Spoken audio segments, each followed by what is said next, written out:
प्रतिदिन बेलपत्र के वृक्ष के नीचे जाकर कुछ अर्चना पूजन पाठ आराधना करते हैं। ऐसे शिव भक्त हैं दोनों, पर दोनों की आराधना में बहुत अंतर है। हरि की और मणि की, दोनों की आराधना में अंतर है। दोनों की आराधना की कथा होना चाहिए। एक बार शिव पुराण नांदेड़ में होना चाहिए। इसलिए नांदेड़ वालों के लिए और भगवान शिव की कृपा से अपने माता पिता के लिए शिव महापुराण की कथा हो। कथा किसके लिए? पूरे नांदेड़ वासियों के, पूरे नांदेड़ वासियों।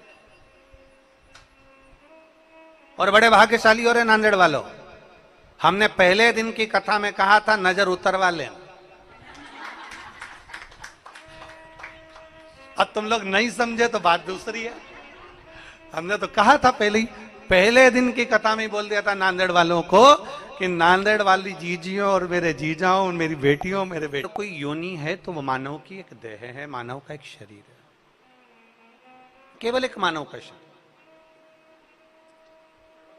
और इस मानव के शरीर में अगर हम मृत्यु लोक में जन्म ले लिए हैं, मानव का शरीर यदि हमें प्राप्त हो गया, मानव की देह अगर हमें प्राप्त हो गई, तो मानव की देह प्राप्त करने के बाद में एक तो मानव की देह मिल जाना वो भी कठिन है, और दूसरा मृत्यु लोक में जन्म लेने के बाद में भगवान शंकर की अविरल भक्ति को धारण कर लेना ये भी कठिन है।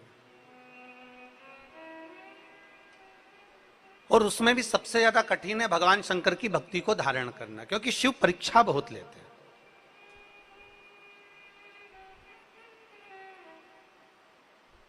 और परीक्षा का मूल तत्व है प्रतीक्षा। अब जितनी परीक्षा हो रही है उस परीक्षा के अंतर्गत अगर आप प्रतीक्षा करें, थोड़ा इंतजार करें, सब बाबा अच्छा करेगा, समय आएगा, होगा, भटके ना। देखिए हमारा शास्त्र कहता है कि गाय को खूंटे से बांधकर रखा जाता है। गौमाता जिस खूंटे से बनती है, गौमाता जिस खूंटी से बनती है वो बंधी रहती है, तो लोग कहते हैं कि अच्छी गाय है, श्रेष्ठ गौमाता है, यहाँ वहाँ घूम नहीं रही है, यहाँ वहाँ जा नहीं रही है, ना कहीं इधर उधर घूम नहीं रही, कहीं बेकार स्थान पर जा नहीं रही, बंधी हुई है, स्थान उसका नियुक्त हो गया, वो एक खूंटे से बंधी हुई है, वो एक खूंटे से बंधी है। तो हम कहते हैं कि गौमाता, देखिए बड़े सावधानी से रहना, अगर बाहर को गौमाता घूम रही है तो कहेंगे कि वो सींग मार देगी, कोई लात मार देगी, कोई कुछ हो जाएगा। पर हम ये कहते हैं कि जो खूंटे से बंधी हुई है वो गौमाता हमारे घर में रहती है, हम उसका पालन करते हैं, पोषण करते हैं। कभी कभी ऐसा भी होता है कि वो खूंटे से नहीं भी बंधी होती है तो भी वो भ्रमण करती रहती है हमारे घर के अंतर्गत, हमारे खले के अंतर्गत, हमारे ग्राउंड में वो घूमती रहती है, पर किसी को चोट नहीं पहुंचाती, किसी को मारती नहीं, किसी को कष्ट नहीं देती है। शिव महापुराण की कथा कहती है कि संसार में मृत्यु लोक में अगर हमारा जन्म हुआ है तो हमारे सनातन धर्म की सबसे बड़ी पहचान है हमारी गौ माता। हमारे हिंदू धर्म की सबसे बड़ी पहचान है हमारी गौ माता। शिव महापुराण की कथा कहती है, लोग कहते हैं कि हम हिंदू राष्ट्र बनाएंगे। शिव महापुराण की कथा कहती है कि पहले इस शरीर को, इस मन को, इस चित्त को, इस मानव देह को हमें हिंदू बनाना है, अर्थात मस्तक पर तिलक और गौ माता की सेवा प्रत्येक घर में होना चाहिए। तो जानकर चलें कि हमारा हिंदू राष्ट्र बनने में देरी नहीं लगेगी। अगर हमारे मस्तक पर तिलक है, हम अगर गौ माता की सेवा कर रहे हैं, शिव जी को एक लोटा जल चढ़ा रहे हैं, गौ माता हमारे घर में पूजी जा रही है, गौ माता की सेवा हो रही है, घर में से एक, हमारा हिंदू राष्ट्र बहुत हमसे दूरी नहीं है, हमारा हिंदू राष्ट्र हमारे साथ में एक ना एक दिन हिंदू राष्ट्र बनकर ही रहेगा। पर सबसे पहले हमको हिंदू बनना, पहले हमको बनना पड़ेगा। आज हमारे मस्तक से तिलक चले गया, आज हमारे घर से गौ माता की रोटी चली गई, आज हमारे घरों में से गौ सेवा चली गई, हम गौ माता की सेवा नहीं कर पाते।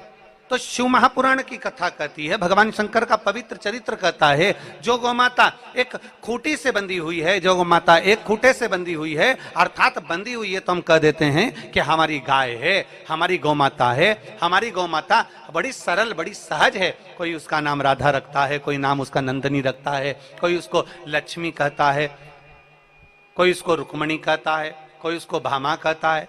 तो उसकी सेवा में निरंतर लगी रहती है। कोई उसको सुशीला कहता है, कोई इसको बहुला कहता है, नित्य सेवा करती है हम गौ माता। जैसे गौ माता एक खूंटे से बंधी होती है तो हम कहते हैं कि ये हमारी स्वयं की गाय है। उसी तरह शिव महापुराण की कथा कहती है कि जब हम रोज प्रतिदिन भगवान शंकर के मंदिर में जाकर एक लोटा जल समर्पित करते हैं, एक जगह पर हम हमेशा जाते रहते हैं, एक जगह पर बंधे रहते हैं, तो मेरा महादेव भी कहता है कि ये मेरा अपना है और इसका कल्याण मुझे करना है, ये मेरा श्रेष्ठ है, ये मेरा अपना है, ये मेरी सहजता का है, ये मेरा खुद का है। शिव उसकी आराधना को स्वीकार कर लेते हैं, भगवान शंकर उसकी आराधना को स्वीकार कर लेते, भगवान शिव उसको स्वीकार कर लेते। एक बड़ा सुंदर सा चरित्र आता है शिव महापुराण के अंतर्गत। दो, एक का नाम था हरि और दूसरे का नाम था मणि। शंकर की आराधना में दोनों ही लगे रहते थे, दोनों की सहजता थी, दोनों का आनंद था, शिव भक्ति में दोनों लगे हुए हैं, शिव आराधना दोनों कर रहे हैं, शिव उपासना दोनों कर रहे हैं, दोनों का भाव है। जैसे हमारे यजमान परिवार डॉक्टर श्री शिवराज जी नांदेड़कर जी और श्री प्रशांत पातेवार जी दोनों शिव भक्त हैं, दोनों की भगवान शंकर की अविरल भक्ति दोनों के भीतर है।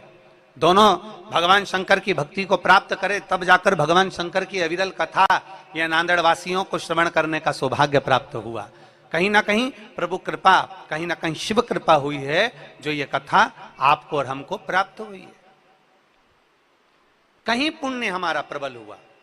दो शिव भक्त हैं, एक है हरि और दूसरे का नाम है मणि, दोनों शंकर की भक्ति में रमने वाले, दोनों शिव की, और दिन प्रतिदिन दोनों का नाम स्मरण श्री शिवाय नमस्तुभ्यं, श्री शिवाय नमस्तुभ्यं, श्री शिवाय नमस्तुभ्यं, श्री शिवाय नमस्तुभ्यं, श्री शिवाय नमस्तुभ्यं। प्रतिदिन हरि और मणि दोनों भगवान शंकर की विरल भक्ति को धारण करते हैं, दोनों प्रतिदिन शिवालय जाते हैं, शंकर जी के शिवलिंग की पूजन करते हैं, भगवान शंकर के शिवलिंग को अपने हृदय में धारण करते हैं,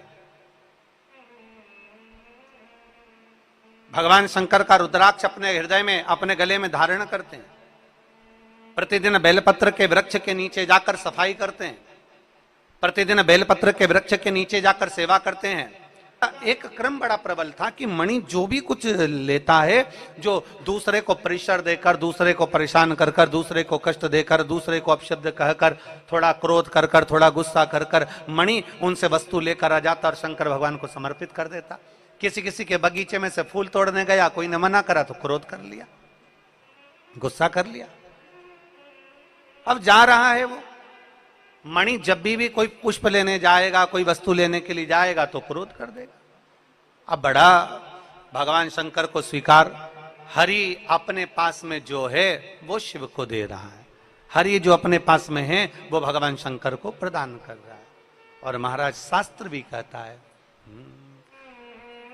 कहां से लाऊं गंगा, कहां से लाऊं यमुना, कहां से लाऊं गंगा, कहां से लाऊं यमुना, कहां से लाऊं सरयू अपार पड़ी रे, कहां से लाऊं सरयू अपार पड़ी रे, और भोले तेरी सेवा हमसे ना बनी रे, ओ भोले तेरी सेवा हमसे ना